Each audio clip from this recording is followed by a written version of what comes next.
Hello students, we are going to start chapter number third part. Chapter name is synthetic fibers and plastic. अब यहाँ से हम synthetic fibres के बारे में डिस्कशन पूरा कर चुके हैं अपना फर्स्ट और सेकंड वीडियो के अंदर। अभी इस वीडियो के अंदर हम डिस्कस करेंगे प्लास्टिक के बारे में, और जो हमारे आर्स हैं एनवायरनमेंट को कैसे सेफ रखा जाए उसके बारे में डिस्कस करेंगे हम। तो सबसे पहले प्लास्टिक, आपको पता ही है, सभी को फैमिलियर हो आप प्लास्टिक के साथ। हमारे जो डेली यूज़ के आर्टिकल्स है ज़्यादातर वहाँ पे क्या यूज़ करते हैं, हम प्लास्टिक यूज़ करते हैं। जैसे बकेट हो गया, आपका मग हो गया, तो बहुत सारे हमारे प्लास्टिक के आइटम्स यूज़ करते हैं।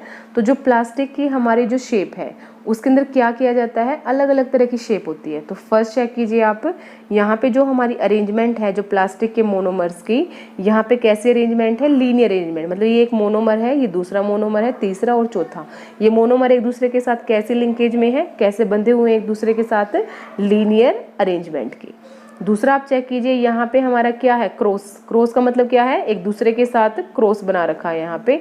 तो ये सारे क्या हमारे मोनोमर्स हैं, और ये किस तरह की लिंकेज में एक दूसरे के साथ अरेंज हैं, यहाँ पे हमारी क्रॉस लिंक्ड अरेंजमेंट। मतलब जो प्लास्टिक है उसके अंदर अरेंजमेंट अलग अलग तरह की हो सकती है, लीनियर अरेंजमेंट भी हो सकती है, और दूसरी कौन सी है हमारी, crossed linkage.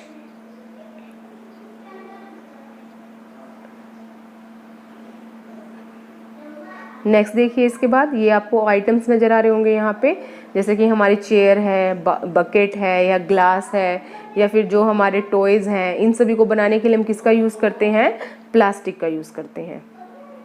Plastic is also a polymer like the synthetic fibre.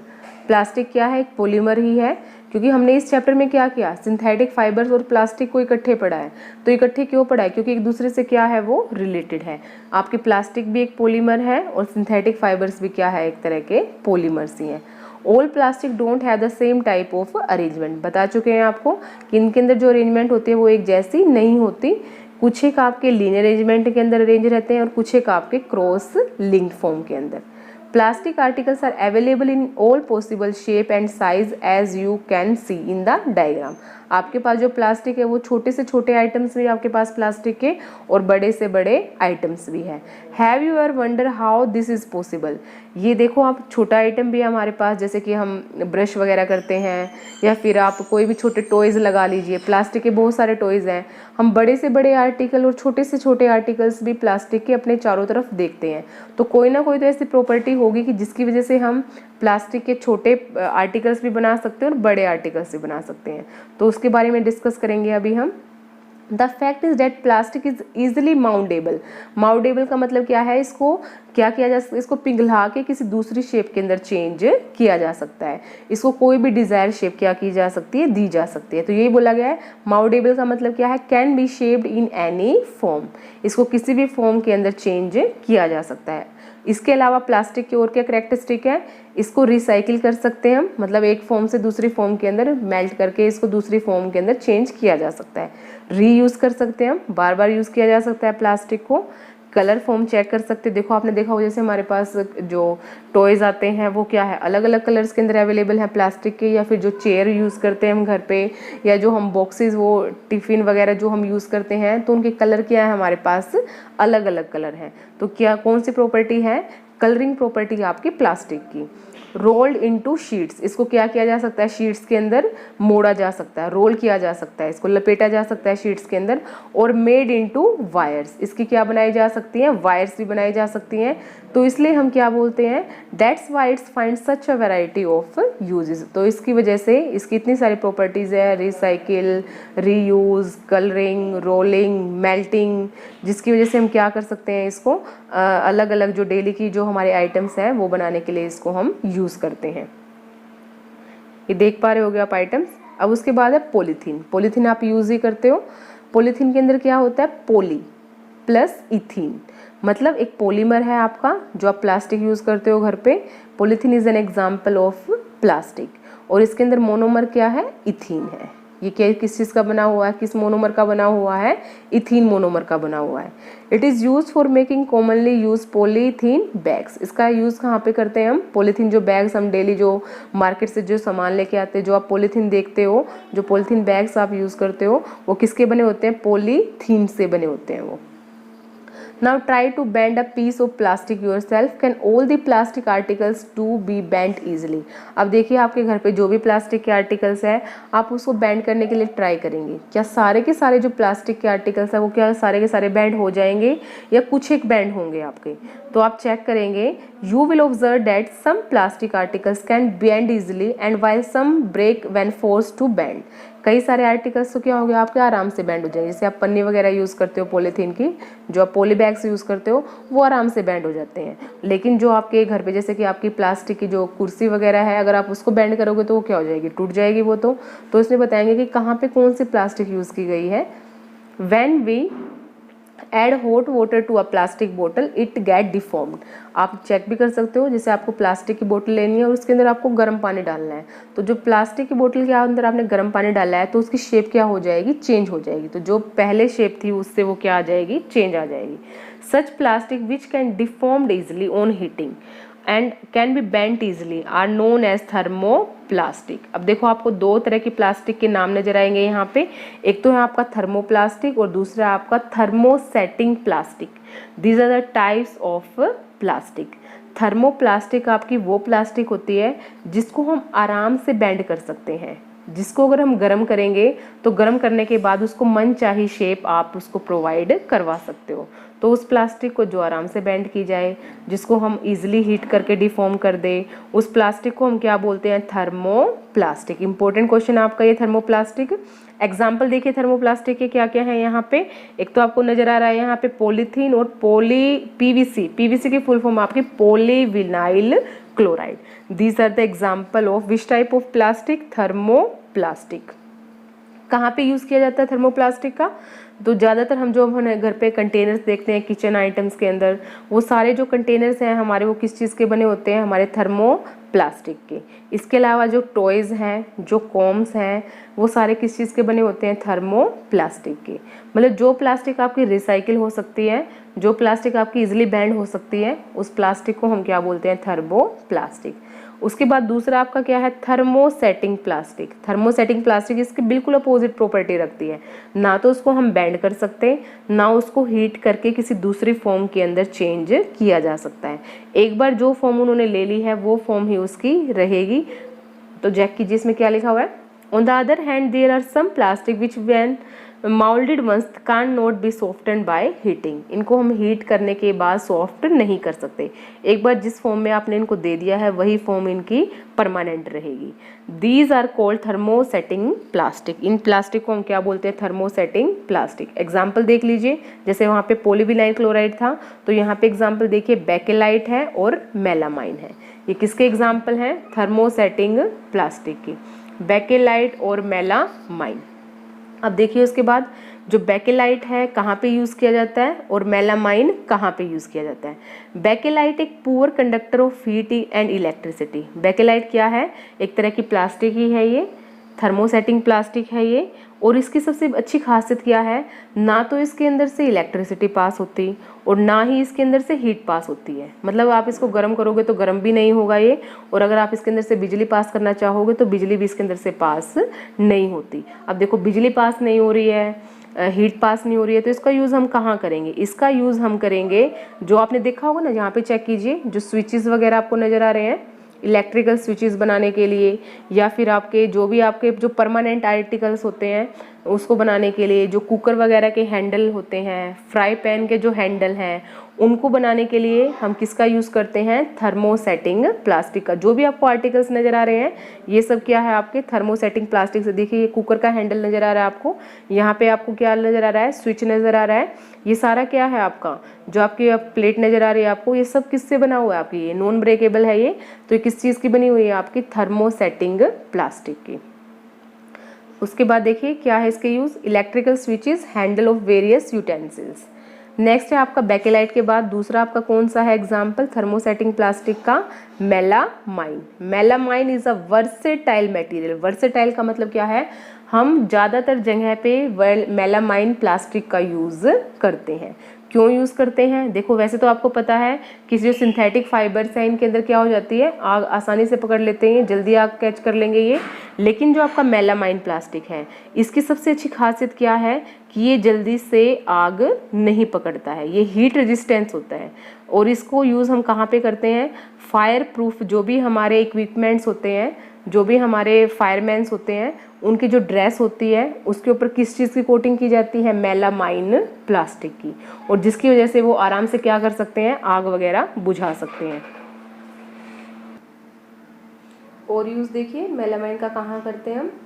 जो टाइल्स फ्लोर टाइल्स है वो बनाने के लिए, किचन वेयर्स बनाने के लिए, और ऐसे फैब्रिक बनाने के लिए जिसको हमें क्या करना है? आग लगने से बचाना है। तो ये सब किसके एग्जाम्पल थे आपके? मेलामाइन का किया हमने यूज़, बेकेलाइट का यूज़ बता दिया यहाँ पे कहाँ करते हैं। और ये सब किसके टाइप है? हमारे थर्मोसेटिंग प्लास्टिक के टाइप हैं। अब देखिए यहाँ पे नीचे आप देखिए जो आपके घर पे जो हम कंटेनर यूज़ करते हैं किचन के अंदर, और जो तार हैं आपको ये जो नज़र आ रही हैं ये किस चीज़ की बनी हुई है? आपकी थर्मो प्लास्टिक की। और जो ऊपर जो आपके नज़र आ रहे हैं किस चीज़ से बने हुए हैं? थर्मोसेटिंग प्लास्टिक से। नेक्स्ट चेक कीजिए, plastic as material of choice. हम प्लास्टिक को ज़्यादा यूज़ क्यों करते हैं? हर जगह पे आसपास पे हमें कहीं ना कहीं प्लास्टिक देखने को मिलती है। ऐसा क्या खासियत है प्लास्टिक की जिसकी वजह से इसको हमने अपनी जो डेली लाइफ में उसको इतना इसको एंटर कर लिया है? तो सबसे पहले देखिए, today we think of storing a food item, water, milk, pickles, dry food etcetera, plastic container seem most convenient. एक तो इसके अंदर स्टोर करना क्या है? आसान है। और दूसरा क्या है, ये इसके अंदर जो हमने अपना खाना स्टोर किया है, जो भी अपने पिकल स्टोर किए हैं, मिल्क स्टोर किया है, वाटर स्टोर किया है, उसके साथ ये खाने के साथ रिएक्शन नहीं करते। मतलब खाने से रिएक्शन करेंगे तो कुछ और ही बन जाएगा ना, कोई पॉइजन बन जाएगा। तो प्लास्टिक क्या करती है? जिसके अंदर भी जो भी आइटम हमने रखा है प्लास्टिक के अंदर, उसके साथ ये रिएक्शन नहीं करेंगे। और जिसकी वजह से क्या होगा, हमारा जो हमारे फूड मटेरियल्स, जो हमारा फूड आइटम्स है वो ख़राब नहीं होंगे। This is because of light weight, lower price, good strength, easy handling. इसको क्या है? वेट कम होता है प्लास्टिक का, आसानी से इसको हम खरीद सकते हैं। प्राइस क्या है इसका? कम है। गुड स्ट्रेंथ, गुड स्ट्रेंथ का मतलब क्या है? अच्छी तरह से ये क्या है? मजबूत है, टिकाऊ है। एंड इजी हैंडलिंग, इसको हैंडल करना क्या है? आराम से इसको हम हैंडल कर सकते हैं, ले जाना लाना इसको क्या है? आसान है। Being light as compare to metals, और ये क्या है? इसका वजन कम होता है किसके कंपैरिजन में? मेटल्स के कंपैरिजन में। Plastic are used in car, aircrafts and spacecraft too. जो एरोप्लेन्स वगैरह हैं हमारे, जो स्पेस क्राफ्ट है, जो स्पेस के अंदर जो भी हमारे रॉकेट्स वगैरह लॉन्च किए जाते हैं, उसको भी बनाने के लिए किस चीज़ का यूज़ किया जाता है? प्लास्टिक का, क्योंकि उनका वेट क्या है? प्लास्टिक का कम है। The list is endless if we start counting articles. अगर हम इसके आर्टिकल्स का नाम लिखना शुरू कर दें जो जो प्लास्टिक से बने होते हैं, तो हमारे पास काउंटलेस आर्टिकल्स हैं जिसको बनाने के लिए हम जो किस चीज़ से बने होते हैं? प्लास्टिक से बने होते हैं। जैसे हमारे स्लीपर हो गए, चप्पल जो हम यूज़ करते हैं, फर्नीचर हो गया हमारे घर का, जो डेकोरेशन का जो सामान है, हर एक चीज़ में आपको कहीं ना कहीं आपको प्लास्टिक नज़र ज़रूर आएगी। तो ये सब किसकी वजह से है? हमारी प्लास्टिक की प्रॉपर्टीज़ की वजह से है। प्राइस कम है, स्ट्रेंथ अच्छी है, वेट कम है, हैंडल करना आसान है, किसी से रिएक्शन नहीं करती हैं ये। तो अब हम एक क्या करेंगे, जो प्लास्टिक के कैरेक्टरिस्टिक्स हैं उसको वन बाय वन हम डिस्कस करेंगे। तो सबसे पहले फर्स्ट देखिए, plastic is non reactive. Non reactive जैसे मैं बता चुकी हूँ आपको, जो प्लास्टिक है ना तो वाटर से रिएक्शन करती है, ना एयर से रिएक्शन करती है, और ना ये हमारे खाने के साथ रिएक्शन करती है। इवन जो आपके जो केमिकल्स होते हैं लैब के अंदर, उनको स्टोर करने के लिए भी हम किस चीज़ का यूज़ करते हैं? प्लास्टिक बोटल्स का ही यूज़ किया जाता है उनको स्टोर करने के लिए। अगर हम मेटल कंटेनर्स यूज़ करें तो मेटल्स के अंदर क्या होती है? रिएक्शन जल्दी से होती है। मेटल हवा से रिएक्शन कर जाएंगी, पानी से रिएक्शन कर जाएंगी, जिसकी वजह से हम अपने जो भी आइटम्स हैं उनको स्टोर करने के लिए किसको ज़्यादा फेवर मानते हैं? प्लास्टिक के अंदर ज़्यादा फेवर लेते हैं। Plastic is light, strong and durable. जैसे कि आपको पता है कि जो भी मान लिया, एक तो आपके पास बकेट है प्लास्टिक की है और एक आपके पास बकेट है आयरन की है या किसी दूसरी मेटल की है, तो दोनों को उठाना, वेट में क्या है? डिफरेंस है। तो ज़्यादातर क्या है, आपकी जो प्लास्टिक है वो लाइट होती है, स्ट्रॉन्ग मतलब लंबे टाइम तक चलती है, और उसको हैंडल करना क्या है, आसान है। और इसके अलावा जो प्लास्टिक है उसको अलग अलग शेप देना, अलग अलग साइज़ देना, वो भी क्या है, आसान है। और मेटल्स के कंपैरिजन में अगर आपको प्लास्टिक को ख़रीदना है तो प्लास्टिक को ख़रीदना क्या है, आसान है, सस्ती होती है प्लास्टिक। तो जितने भी हमारे इंडस्ट्री के जो आर्टिकल्स हैं या फिर जो हम घर पे आर्टिकल्स यूज़ करते हैं, ज़्यादातर उसको बनाने के लिए हम किसका यूज़ करते हैं, प्लास्टिक का यूज़ करते हैं अपने डेली लाइफ के अंदर जो जो हमारे अलग अलग आर्टिकल्स हैं। नेक्स्ट देखिए, plastic are poor conductor. Plastic क्या करती हैं, ना तो जल्दी से हीट को कंडक्ट करती हैं, ना ही ये जल्दी से इलेक्ट्रिसिटी को कंडक्ट करती हैं, जिसकी वजह से जो हमारी प्लास्टिक है उसका यूज़ कहाँ किया जाता है, प्लास्टिक जैसे मान लिया हमारे जो वायर है, कॉपर वायर है, उसके ऊपर जो कवरिंग की जाती है वो हमारी किसकी होती है, रबड़ की होती है या प्लास्टिक की होती है, क्योंकि प्लास्टिक क्या है, बैड कंडक्टर या poor conductor of heat and electricity.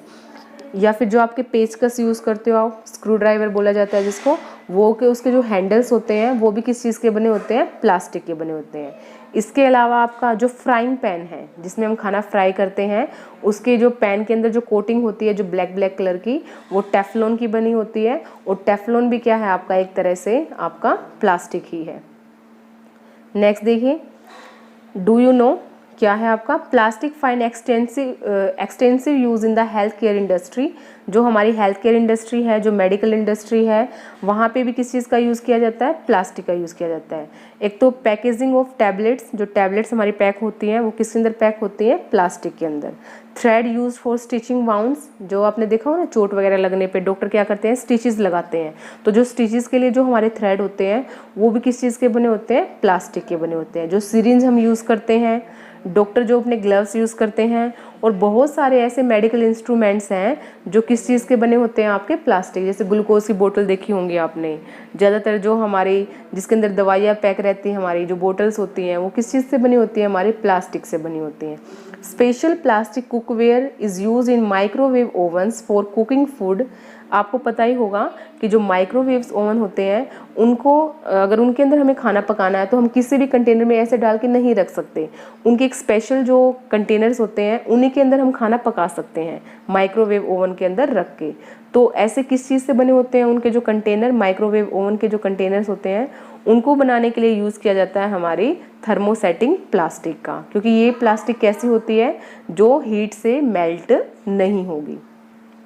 Next देखिए, टेफ्लॉन बात कर चुके हैं, एक स्पेशल प्लास्टिक है हमारी ये, ना तो इसके साथ ऑयल स्टिक करता है ना इसके साथ वाटर स्टिक करता है, तो इसलिए इसका यूज़ किया करने के लिए बनाया जाता है नॉन स्टिक कुकवेयर्स या नॉन स्टिक फ्राई पैन। किस चीज़ की कोटिंग होती है, टेफ्लॉन की। उसके बाद नेक्स्ट चेक कीजिए, फायर प्रूफ प्लास्टिक। जैसे कि हम बात कर चुके हैं मेलामाइन। मेलामाइन एक ऐसी प्लास्टिक है जिसके ऊपर हमारी हीट का या फिर जो भी मतलब किसी भी तरह की कोई भी हीट या आग लग जाए, इसका कोई इफेक्ट नहीं होगा, ये जल्दी से आग कैच नहीं करती। तो किससे रेजिस्टेंस है, ये फ्लेम से रेजिस्टेंस है। तो जो भी हमारे जो आग बुझाने वाले अग्निशामक होते हैं वो किसका यूज़ करते हैं, वो इन्हीं कपड़ों का यूज़ करते हैं जो मेलामाइन से कोटेड होते हैं, जिसकी वजह से वो आग लगने से बच पाते हैं। प्लास्टिक एंड द एनवायरनमेंट, जो प्लास्टिक है और हमारे एनवायरनमेंट का क्या उसका नुकसान है, क्या हमारे एनवायरनमेंट को इससे नुकसान हो रहा है, ये बताना आपको। When we go to the market we usually get things wrapped in the plastic और packed in polythene bags। ज़्यादातर आप देखते ही होंगे, आप मार्केट में जाते हो, सब्जी वाले के पास जाते हो, तो जो भी आपको फूड आइटम्स वो पैक करके देते हैं या फिर बिस्किट वगैरह है, हर एक चीज़ आपको नज़र आएगी पॉलीथीन बैग्स के अंदर वो पैक होती है। तो इस तरह से क्या होता है, डे बाय डे बहुत सारी प्लास्टिक हमारे अंदर एज अ वेस्ट इकट्ठी होती रहती है। और लास्ट में हम क्या करते हैं, पहले इकट्ठा करेंगे, बाद में उसको हम गार्बेज के अंदर डाल देंगे, कूड़े के अंदर डाल देंगे। तो सबसे बड़ी जो प्रॉब्लम है आज के टाइम पे हमारे एनवायरनमेंट के अंदर, वो है disposal of the plastic. Plastic को कैसे डिस्पोज किया जाए, कैसे उसको ख़त्म किया जाए, कैसे नष्ट किया जाए उसको। अब देखिए, अब हम बात करेंगे यहाँ पे दो तरह के मटेरियल्स होते हैं, एक होते हैं बायोडिग्रेडेबल और एक होते हैं नॉन बायोडिग्रेडेबल। और जैसे कि आप जानते ही होंगे, plastic is a non biodegradable material. अब बायोडिग्रेडेबल क्या होते हैं, जैसे कि हमारे खाने का वेस्ट है या सब्जियों के छिलके हैं, उसको क्या करते हैं हमारे माइक्रो ऑर्गेनिज्म उसको गला सड़ा देते हैं, और जिसकी वजह से वो किस में कन्वर्ट हो जाते हैं, खाद में कन्वर्ट हो जाते हैं, मैन्योर रेडी हो जाता है उनसे। तो उसको हम क्या बोलते हैं, जो ऐसे सब्सटेंस हमारे डिग्रेड हो जाते हैं उन सब्सटेंस को हम बोलते हैं बायोडिग्रेडेबल सब्सटेंस। बायो का मतलब क्या है, लाइफ। लाइफ मतलब कौन सी लाइफ, बैक्टीरिया या फिर फंगस। किसको डिग्रेड कर देते हैं, हमारे जो भी ऑर्गेनिक फूड वेस्ट मटेरियल्स हैं। A material which get decompose through natural process, natural process से अपने आप नेचर के अंदर चलता रहता है ये डिकम्पोजिशन। हमारे बैक्टीरिया गलाते सड़ाते रहते हैं इन चीज़ों को। इस किसकी वजह से गलते सड़ते हैं, वो बैक्टीरिया की वजह से और फंगस की वजह से। तो उसको हम क्या बोलते हैं, biodegradable. A material which is not easily decomposed by natural processes is called non-biodegradable material। जैसे कि आपका कि मेटल्स हो गई, ग्लास हो गया, अगर उसको आपने डाल दिया है एज अ वेस्ट, तो वो आप अगर उसको वहाँ से 5 साल के बाद या 10 साल के बाद अगर आप चेक करते हो तो वो वेस्ट आपको ऐसे के ऐसे ही नज़र आएगा। तो जो आपके मटेरियल्स जो डिकम्पोज नहीं होते नेचुरल प्रोसेस से, उनको हम क्या बोलते हैं, नॉन बायोडिग्रेडेबल। अब देखिए नेक्स्ट आपका टेबल के अंदर क्या दिया गया है, आपको वेस्ट बताया गया है और आपको ये बताया गया है कि उस वेस्ट को डिग्रेड होने में, डिजेनरेट होने में कितना टाइम लगता है, और उसके बेस पे आपको बताना है कि वो बायोडिग्रेडेबल मटेरियल है या फिर नॉन बायोडिग्रेडेबल मटेरियल। फर्स्ट है आपका peels of vegetable, fruits, left over food stuff, मतलब जो भी आपका बचा हुआ खाना है, जो वेजिटेबल्स हैं उनके छिलके हैं, फ्रूट्स के छिलके हैं, आपने उसको चेक कर सकते हो। अगर आप उसको दबा देते हो गड्ढा खोद के तो 1 या 2 वीक के अंदर वो डिकम्पोज हो जाएंगे। तो कैसे मटेरियल हैं वो आपके बायोडिग्रेडेबल। पेपर जो आप राइटिंग करते हो पेपर के ऊपर, वो आपका 10 से लेकर 30 दिनों के अंदर डिग्रेड हो जाता है, तो वो भी कैसा आपका मटेरियल है, biodegradable. Cotton cloth, as you know cotton is a natural fibre, तो वो भी कितने टाइम में डिग्रेड हो जाता है, 2 से लेकर 5 महीनों में। कैसा मटेरियल है, वो भी बायोडिग्रेडेबल। नेक्स्ट उसके बाद वुड, लकड़ी भी आपकी धीरे धीरे डिग्रेड होती रहती है, टाइम लंबा लगता है लेकिन डिग्रेड हो जाती है। तो उसको डिग्रेड होने के लिए कितना टाइम लगता है, लगभग 10 से लेकर 15 साल। तो कैसा आइटम है वो आपका बायोडिग्रेडेबल। नेक्स्ट उसके बाद वूलन क्लोथ्स, वूल भी क्या आपका नेचुरल फाइबर है, उसको डिग्रेड होने में लगभग आपका 1 साल का टाइम लगता है, और कैसा मटेरियल है वो आपका बायोडिग्रेडेबल। नेक्स्ट आ गई हमारी मेटल्स। मेटल्स में देखिए टिन मेटल है, एल्यूमिनियम मेटल है, मेटल कैंस है। इनको डिग्रेड होने में लगभग लग जाता है 100 से लेकर 500 साल का समय। तो कैसा मटेरियल हो गया आपका ये नॉन बायोडिग्रेडेबल, क्योंकि बहुत लंबा टाइम लग जाएगा। अगर हमने उसको गड्ढे के अंदर डाल भी दिया है तो 100 सालों तक क्या पता हम रहेंगे या नहीं रहेंगे, तो उसको हम कैसे चेक करें बायोडिग्रेडेबल है या नहीं है। तो वो आपका कैसा है, नॉन बायोडिग्रेडेबल है। प्लास्टिक बैग किया ही हमने इस चैप्टर में, plastic is a non biodegradable. इसको तो लंबे सेवरल ईयर्स का टाइम लगेगा और डिग्रेड तभी भी नहीं होगा आपका ये, ठीक है। तो ये क्या आपका नॉन बायोडिग्रेडेबल।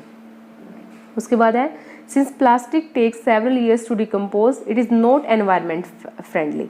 ये हमारे एनवायरमेंट के लिए अच्छी नहीं है क्योंकि ये डिकम्पोज नहीं होती है।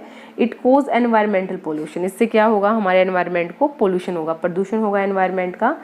अगर इसको हम जला देंगे तो क्या होगा, जलाने से भी हमारी जो बहुत सारी ऐसी गैसेस निकलती हैं प्लास्टिक बर्न होने के बाद, तो जो क्या करेगी, हमारे एयर का पोल्यूशन करेगी, और ये कभी भी कम्प्लीटली बर्न नहीं होगा क्योंकि ये सिंथेटिक मटेरियल है। इसके बाद है आपका एयर पोल्यूशन बता चुके हम। तो इस प्रॉब्लम को कैसे सोल्व किया जाए, तो कैसे सोल्व कर सकते हो आप एज ए इंडिविजुअल अपने आप से क्या आप अपने एनवायरनमेंट के लिए क्या काम कर सकते हो। Have you ever seen a garbage dump where animals are eating garbage? In the process of eating the food waste, they swallow materials like polythene bags, wrappers of the food. आपने देखा ही होगा आपके आसपास में जहाँ पे भी खाली आपकी जगह है वहाँ पे आप क्या करते हो, गार्बेज डाल देते हो, डंपिंग कर देते हो गार्बेज की। और जो हमारे एनिमल्स हैं, जो काउज हैं, जो घूमते हुए एनिमल्स आपको जो नज़र आते हैं, वो क्या करते हैं, वहाँ पे उनको जो फूड आइटम्स आप डालते हो बचा हुआ उसको खाते हैं वो। लेकिन उसको खाने के साथ साथ में वो किस चीज़ को भी खा जाते हैं, जो पॉलीथीन के बैग्स हो गए, जो फूड के रैपर्स हो गए। जैसे मान लिया आपने बिस्किट खोला, बिस्किट खोल के आपने रैपर को डाल दिया एज अ वेस्ट, तो वो क्या करेंगे, उनको तो नहीं पता ना कि बायोडिग्रेडेबल है या नहीं है, तो वो भी क्या करेंगे, अपने खाने के साथ खा जाएंगे उसको। तो ये क्या करते हैं, जो प्लास्टिक उनकी बॉडी के अंदर जाती है, वो जो रेस्पिरेटरी, जो उनका सांस लेने का जो सिस्टम है, उसको क्या कर देती है, ब्लॉक कर देती है। अगर पेट के अंदर जाएगा तो उनके स्टमक को क्या कर देगी, स्टमक को लाइनिंग कर देगी, मतलब वो एक लेयर बना देगी स्टमक के अंदर, जिसकी वजह से उनका डाइजेस्टिव सिस्टम भी खराब हो जाएगा और एट लास्ट क्या हो जाएगा, हमारा एनिमल मर जाएगा। तो क्या है, मतलब हमारे एनिमल्स के लिए बहुत ही ज़्यादा डेंजरस है। अगर इस तरह से हम प्लास्टिक को फेंकते हैं तो हम क्या कर सकते हैं, हम क्या करें। हम आपको पता ही है, एक रिस्पॉन्सिबल सिटीजन होने के नाते हमारा क्या कर्तव्य बनता है वहाँ पे, कि हमें जो भी इस तरह का आइटम है, जो बायोडिग्रेडेबल आइटम है और जो नॉन बायोडिग्रेडेबल आइटम है, उसको हमें क्या करना चाहिए, सेपरेट रखना चाहिए, अलग से इकट्ठा करना चाहिए, बायोडिग्रेडेबल को अलग से और नॉन बायोडिग्रेडेबल को अलग से। क्योंकि अगर इस तरह का अगर कोई भी आपकी खाली जगह है तो वहाँ पे हम नॉन बायोडिग्रेडेबल को नहीं डालेंगे, वहाँ पे हम कौन से आइटम को डालेंगे, बायोडिग्रेडेबल। तो नेक्स्ट चेक कीजिए क्या लिखा हुआ है, poly bags carelessly thrown here and are responsible for clogging the drain too. और जो बारिश आती है उस टाइम पे क्या होता है, जो भी आप रैपर वगैरह डाल देते हो वो सारा क्या कर देगा, हमारे वाटर ड्रेनेज को खराब कर देगा। Sometimes we are very careless and throw the wrappers of the chips, biscuit and other eatables on road and park और picnic places। कई बार तो हम क्या करते हैं, खाना खाएंगे वहीं पे, चिप्स खाई तो पैकेट को वहीं फेंक दिया, बिस्किट खाया पैकेट को वहीं छोड़ दिया, हमने रोड पे डाल दिया, बस में चलते चलते या कहीं पे भी हम जा रहे हैं तो ऐसे ही फेंक दिया। तो देखो होता क्या है, should we not think twice before doing so. क्या हमें इसको फेंकने से पहले 2 बार पहले सोचना चाहिए या नहीं सोचना चाहिए, सोचना चाहिए आपको बिल्कुल। As a responsible citizen what measure do you suggest to keep public place clean and free of plastic. आप बताएंगे, आपको कमेंट बॉक्स के अंदर लिखना है कि आप एक रिस्पॉन्सिबल सिटीजन होने के नाते आप खुद से क्या करेंगे ताकि हमारा जो एनवायरनमेंट है वो प्लास्टिक फ्री हो जाए और जो हमारे पब्लिक प्लेस हैं वहाँ पे इस तरह का कोई भी वेस्ट इकट्ठा ना हो। Avoid the use of plastic. सबसे पहले हम क्या करेंगे, जो भी आप कम से कम यूज़ करना आपको प्लास्टिक का, आपको ज़्यादातर बचना है प्लास्टिक के आइटम्स को लेने से। Make use of bag made of cotton और jute when you going for shopping. अगर मान लिया जब भी आप मार्केट जाते हो तो आप अपना खुद का बैग लेके जाइए वहाँ पे, और बैग भी किस चीज़ का लेके जाइए, कॉटन का लेके जाइए और जूट का लेके जाइए। और बायोडिग्रेडेबल और नॉन बायोडिग्रेडेबल वेस्ट को आपको क्या करना है, सेपरेट रखना है, अलग अलग से उनको डिस्पोज करना है। उसके बाद नेक्स्ट बोला है यहाँ पे कि आप और क्या कंट्रीब्यूशन कर सकते हो प्लास्टिक मटेरियल को रिड्यूस करने में। तो सबसे पहले देखिए, it is better to recycle plastic waste. अच्छा क्या होगा, जो भी आपका प्लास्टिक का वेस्ट है उसको आप क्या करें, रिसाइकिल करें। Most of the thermoplastic can be recycle. आपको पता है थर्मोसेटिंग को तो हम रिसाइकिल नहीं कर सकते, लेकिन थर्मोप्लास्टिक को तो हम रिसाइकिल कर सकते हैं ना। तो ऐसे वेस्ट को हम इकट्ठा करें और उसको क्या कर दें, रिसाइकिल कर दें। How during recycling certain colouring agents are added. हम क्या करते हैं, जब रिसाइकलिंग करते हैं तो उसके अंदर क्या ऐड करते हैं, बहुत सारे कलरिंग एजेंट ऐड करते हैं। This limits its usages specially for the storage of food. तो इस तरह से जो हम कलर ऐड करते हैं रिसाइकलिंग करते वक्त, तो उस तरह के हमारे जो कंटेनर्स जो हमने बनाए हैं उनके अंदर हमें फूड स्टोर करने से बचना चाहिए। जैसे कि मान लिया आपके पास प्लास्टिक की थैली है, तो उसके अंदर जैसे आप कुछ भी सामान लेके आते हो तो हो सकता है कि जो आपने कलर वहाँ पे मिक्स किया है वो आपके फूड आइटम के साथ मिक्स हो जाए। नेक्स्ट है आपका, as a responsible citizen remember the 5 R's principle. हमें 5 R's प्रिंसिपल को ही ध्यान रखना चाहिए, reduce, reuse, recycle, recover and refuse. Develop habits which are environment friendly. हमें ऐसी हैबिट डेवलप करनी चाहिए जो कैसी हो, हमारे एनवायरमेंट को नुकसान ना पहुंचाए। तो सबसे पहले आप क्या करेंगे, कम से कम यूज़ करेंगे, बार बार यूज़ करेंगे। जैसे घर पे मान लिया आप कोई भी जैसे कि प्लास्टिक की बोतल लेके आ गए हो तो उसको आप पानी कैरी करने के लिए या कोई और लिक्विड ऐड करने के लिए उसको आप यूज़ कर सकते हो। रिसाइकिल कर सकते हो, आप रिकवर कर सकते हो। रिफ्यूज़ का मतलब है अगर आपको ज़रूरत नहीं है वहाँ पे तो आप उस चीज़ को, प्लास्टिक कंटेनर को आप परचेज़ ना कीजिए। नेक्स्ट पॉइंट देखिए, don't throw plastic bag in the water bodies और इन द रोड। हमें प्लास्टिक के जो बैग्स हैं उसको हमें पानी में नहीं डालना चाहिए और ना ही रोड पे डालना चाहिए। पता है आपको क्यों नहीं डालना चाहिए, क्योंकि पानी में जाएंगे तो वाटर को पोल्यूट करेंगे और रोड पे जाएंगे तो हमारे ड्रेनेज सिस्टम को ब्लॉक कर देंगे। Take a cotton carry bag और jute bag while going for shopping. Shopping जाएंगे तब आप कॉटन का बैग लीजिए या फिर जूट का बैग कैरी कीजिए। Try to minimise the use of plastic material. Plastic material का यूज़ करने से बचना है आपको। Use steel lunch box instead of plastic one. ज़्यादातर आप देखते हो हम स्टील के लंच बॉक्स तो बहुत कम बच्चे यूज़ करते हैं, ज़्यादातर हम क्या यूज़ करते हैं, प्लास्टिक के बैग, प्लास्टिक के टिफ़िन यूज़ करते हैं। तो हमें प्लास्टिक के कंपैरिजन में किसको यूज़ करना चाहिए, स्टील लंच बॉक्स को। उसके बाद आप यहाँ से ट्राई करेंगे कीवर्ड्स क्या हैं हमारे, और इस चैप्टर का जो ब्रीफ है क्या क्या हमने इसमें से रीड किया है एक बार पूरा चेक कर लेंगे आप। उससे जो नेक्स्ट वीडियो है उसके अंदर हम करेंगे क्वेश्चन आंसर इस चैप्टर के।